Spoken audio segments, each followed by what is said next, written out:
Hello guys, welcome back to my academy. So friends, आज हम धातुमान के बारे में पढ़ने वाले हैं कि धातुमान कितने प्रकार की होती है, उसके क्या गुण होते हैं और क्या दोष होते हैं। ठीक है, देखिए, एक धातुमान से आशय है उस मान से आशय है जिसके अंतर्गत देश में व्यवहारिक रूप से केवल एक ही धातु के सिक्के का प्रचलन होता है।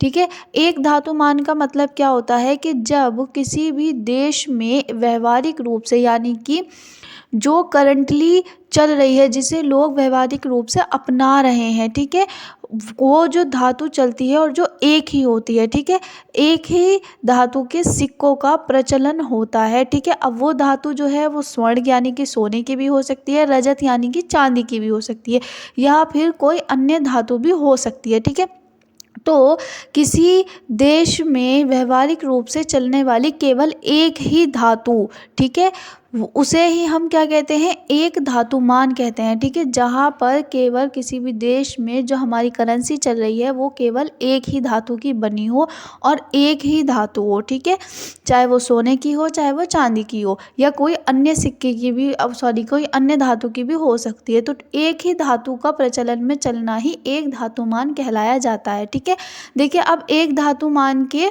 गुण देखिए। एक धातुमान के गुण, सबसे पहला है हमारा सरलता।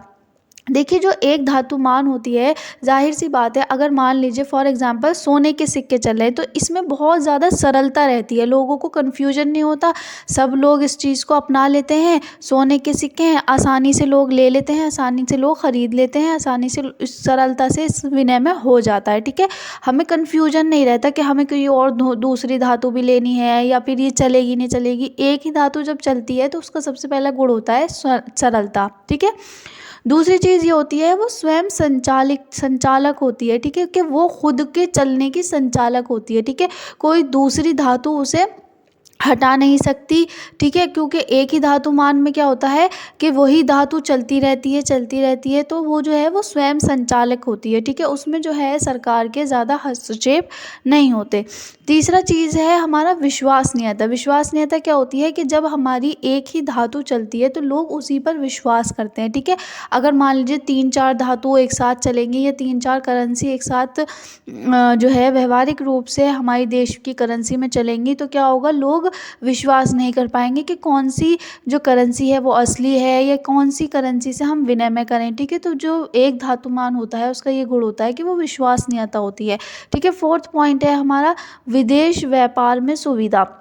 देखिए, अगर हम सिक्के, जैसे कि फॉर एग्जांपल हमारे यहाँ सोने के सिक्के चलते थे पहले, ठीक है, तो इससे क्या था कि हमें व्यापार में सुविधा होती थी। ठीक है, एक ही करेंसी हमें देनी होती थी, तो जो है वो सोने के सिक्के बहुत आसानी से सब लोग एक्सेप्ट कर लेते थे, क्योंकि पहले सोना बहुत प्योर था। ठीक है, और एक ही धातु थी, 2-3 धातु नहीं थी, तो इसीलिए हमें ज़्यादा दिक्कत नहीं होती थी विदेशी व्यापार में। ठीक है, और जी फिफ्थ पॉइंट है हमारा मूल्य की स्थिरता। देखिए, जब एक ही धातुमान, हमारी करेंसी जो है एक ही धातु की चलती रहती है तो उसके मूल्य में स्थिरता रहती है। उसके मूल्य ना तो बढ़ते हैं ना गिरते हैं, उनमें जो है एक, जिसे कहते हैं ना, सीक्वेंसी क्वालिटी रहती है, वो ना बढ़ते हैं ना घटते हैं। क्योंकि जाहिर सी बात है, जब अगर मान लीजिए एक सोने का सिक्का है, वो जो है वो चल रहा है, अब कोई दूसरी धातु होती तो क्या होती, सोने के सिक्के की वैल्यू गिर जाती। लेकिन जब आपकी करेंसी में एक ही धातु चलेगी तो उसके मूल्य में स्थिरता रहेगी। चलिए, अब हम एक धातुमान के दोष पढ़ेंगे। देखिए, एक धातुमान का सबसे पहला दोष है ये महंगा मान होता है। जाहिर सी बात है, अगर फॉर एग्जांपल हमारी करेंसी में सोने के सिक्के चलते हैं तो ये तो कितना महंगा मान है। ठीक है, लोग इस करेंसी को, मतलब कि उन्हें कितनी ज़्यादा मजदूरी, कितनी ज़्यादा मेहनत करनी पड़ेगी जब जाकर उन्हें एक सोने का सिक्का मिलेगा। ठीक है, तो ये जो एक धातुमान होती है वो बहुत ज़्यादा महंगी होती है, क्योंकि जाहिर सी बात है एक ही धातु करेंसी में होती है, तो अब उस एक धातु को पाने के लिए हमें कितनी ज़्यादा मेहनत करनी पड़ती है, क्योंकि वो जो मान होता है वो महंगा होता है। ठीक है, जाहिर सी बात है उसकी जब डिमांड ज़्यादा होगी तो क्या होगा, अगर एक साथ 2-3 प्रचलन में रहती हैं तो इंसान क्या करता है कि चलो ये नहीं मिल रहा है तो इस धातु को ले लेते हैं, इसके लिए कम मजदूरी करनी पड़ेगी। लेकिन जब एक ही धातु प्रचलन में होती है तो इंसान को ज़्यादा मेहनत करनी पड़ती है, और जाहिर सी बात है जब चीज़ कम होती है तो डिमांड ज़्यादा होती है, और जब डिमांड ज़्यादा होती है तो चीज़ महंगी हो जाती है। ठीक है, तो ये जो एक धातुमान होता है उसका पहला दोष यही होता है कि वो महंगा होता है। ठीक है, देखिए दूसरा क्या होता है, धातु का ह्रास, यानी कि धातु में से जो धातु है, जैसे कि फॉर एग्जांपल सोने की धातु चल रही थी तो पहले क्या करते थे लोग, उसमें से सोना घटा देते थे, जो सोने के सिक्के थे उसमें से सोना निकाल लेते थे और थोड़ा सोना रहन दिया, और जो बाकी का सोना था वो अपने पास कर लेते थे। तो धातु का ह्रास कर देते थे, धातु को कम कर देते थे। तो अब जाहिर सी बात है जब एक ही धातु प्रचलन में रहती है तो उसी धातु को हमें चलाना होता है, तो इससे क्या होता था, धातु का ह्रास हो जाता था। देखिए अब हमारा थर्ड पॉइंट है राष्ट्रीय हित में प्रयोग ना होना। देखिए एक धातुमान की एक ये भी दोष है कि वो राष्ट्रीय हित में प्रयोग नहीं हो पाता है। जाहिर सी बात है क्योंकि हमारे देश की जनसंख्या जो है वो ज़्यादा है, और जो है लोगों को सभी को हमें पैसा देना है, सभी को धातु देनी है, जिससे क्या हो, उनकी ज़रूरतें पूरी हों, विनिमय हो। तो जब एक ही धातु प्रचलन में होती है तो सरकार क्या करती है, वही धातु लोगों को बांट देती है। इससे क्या होता है कि राष्ट्रीय के हित में वो प्रयोग नहीं हो पाती, क्योंकि जाहिर सी बात है जो राष्ट्रीय है वो सेविंग कहाँ से करेगा, क्योंकि एक ही धातु है, वही धातु उन्हें लोगों को बांटनी है, वही धातु उन्हें अपने जो है सरकारी जो काम होते हैं उनमें भी लगानी है। तो जो एक धातुमान है वो राष्ट्रीय हित में उसका प्रयोग नहीं हो पाता है। ठीक है, तो ये थे धातुमान के गुण और दोष। चलिए अब हम स्वर्णमान का अर्थ पढ़ेंगे। देखिए स्वर्णमान वह मौद्रिक मान है। देखिए मौद्रिक मान इसलिए हम इसे बोल रहे हैं क्योंकि ये मुद्रा का कार्य करता था, मुद्रा का मान था, तो इसीलिए हम इसे मौद्रिक मान कहेंगे। ठीक है, जिसमें देश की मुद्रा प्रामाणिक सिक्कों के रूप में या तो स्वर्ण की बनी होती थी या स्वर्ण में परिवर्तनीय होती है। देखिए इसमें क्या होता था कि जो स्वर्ण मान था उसमें जो हमारी देश की मुद्रा थी, यानी जो हम पैसे यूज़ करते थे, वो सोने के सिक्के होते थे। सोने के ये जो हमारी करेंसी थी वो स्वर्ण की यानी सोने की बनी होती थी, या फिर सोने में परिवर्तनीय होती थी। ठीक है, या तो वो प्योर सिक्के सोने के होते थे या फिर सोने में बने होते थे।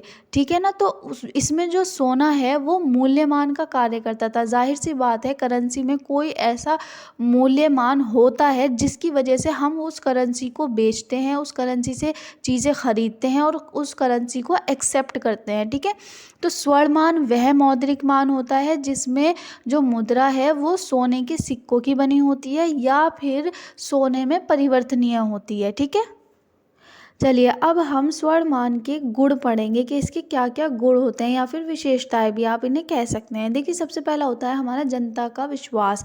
जाहिर सी बात है जब लोगों के पास सोना जो है वो एज अ करेंसी वो यूज़ करेंगे तो इससे क्या होगा, उनका जनता का विश्वास बढ़ेगा कि हाँ हमारे पास जो करेंसी आ रही है वो सोने की आ रही है। ठीक है, जिससे वो विनिमय कर सकते हैं। तो जो स्वर्णमान है उसमें जनता का विश्वास होता है क्योंकि इसका जो मूल्य होता है वो स्वर्ण का होता है, सोने का होता है। ठीक है, या फिर सोने में परिवर्तनीय होता है। तो इससे क्या होता है, जनता का जो विश्वास है वो बना रहता है। ठीक है, देखिए सेकंड पॉइंट है हमारा मूल्य स्तर में स्थिरता।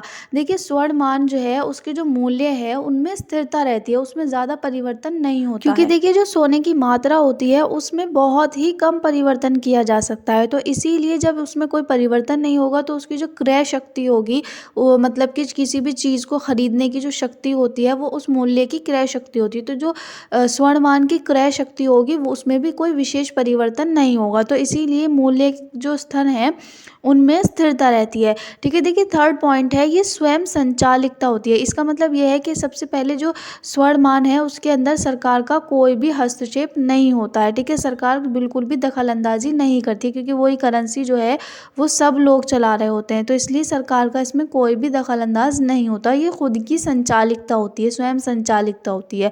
ठीक है, अब फोर्थ पॉइंट है विदेशी विनिमय में सुविधा। जाहिर सी बात है जो स्वर्ण है, सोना है, वो सभी देश बहुत आसानी से एक्सेप्ट कर लेते हैं।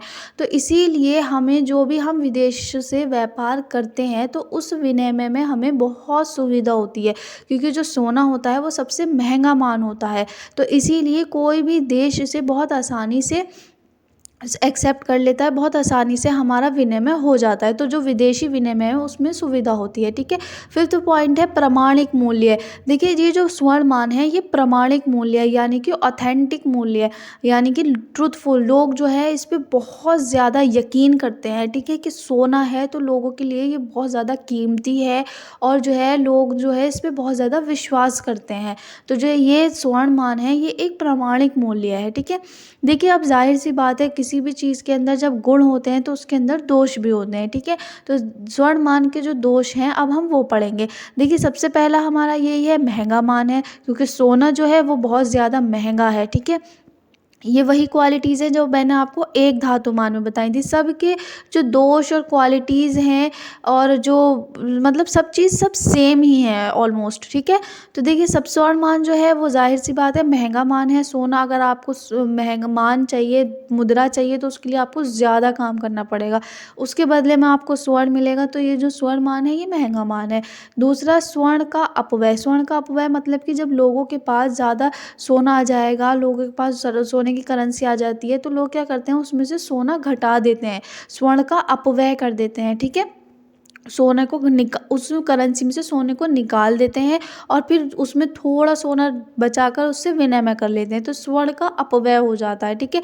थर्ड पॉइंट है हमारा अव्यवस्था का जन्म। देखिए इसमें क्या होता है, कभी कभी हमारी जो अर्थव्यवस्था है उसमें असमान वितरण हो जाता है, या तो मुद्रा प्रसार हो जाती है या मुद्रा संकुचन हो जाता है, यानी कि लोगों के पास बहुत ज़्यादा पैसा आ जाता है या फिर बहुत कम हो जाता है। तो ये जो स्वर्ण मान है, अगर ये इसकी कमी हो जाएगी तो लोगों के पास क्या होगा, पैसा कम हो जाएगा। अगर स्वर्ण मान की ज़्यादा डिमांड मतलब ज़्यादा पूर्ति हो जाएगी तो लोगों के पास बहुत ज़्यादा पैसा हो जाएगा, तो ये क्या होगा, एक अव्यवस्था हो जाएगी, ठीक है ना। तो जो स्वर्ण मान होता है इससे अव्यवस्था का जन्म होता है, ठीक है। और फोर्थ पॉइंट है हमारा सुख का साथी। इसका मतलब ये है कि जो हमारा स्वर्ण मान है उस मतलब कि पुराने जो इकोनॉमिस्ट हैं उन्होंने इकोनॉमिक में जो देखा है, वो स्वर्ण मान को सिर्फ ये देखा है कि ये सिर्फ सुख का साथी है। अगर हम इसे अचानक से, जैसे फॉर एग्जांपल हमारे देश में कोई अकाल आ जाए, भुखमरी फैल जाए, या कुछ ऐसी बुरी कंडीशन हो जाए, तो ये जो हमारा स्वर्ण मान है ये उसमें काम नहीं आ सकता। ये सिर्फ आप जब आपके पास सारे सोर्स होंगे, आप मतलब एक तरीके से जो आप सुखी होंगे, ये जब ही आपके काम आएगा, ठीक है। वरना फिर जो आपके, अगर आपके देश की कोई बुरी कंडीशन हो जाती है, कोई ऐसी ज़रूरत पड़ जाती है जिसमें आपको बहुत ज़्यादा पैसे की ज़रूरत आ जाती है, तो ये वहाँ काम नहीं आता है, ठीक है। देखिए फिफ्थ पॉइंट ये है, गरीबी देशों के लिए अनुपयुक्त, यानी कि जो देश बेचारे गरीब हैं, ठीक है, जिनके पास जो है करेंसी नहीं है, तो उनके लिए तो ये अनुपयुक्त है, क्योंकि ये बहुत ज़्यादा महंगा मान है, ठीक है। तो गरीब देश इसको कहाँ से लेके आएगा इतना महंगा मान, तो इसीलिए जो स्वर्ण मान है वो गरीब देशों के लिए अनुपयुक्त है। तो ये थे हमारे स्वर्ण मान के गुण और दोष। अगर आपको वीडियो अच्छी लगी हो so like, subscribe and share. Thanks for watching.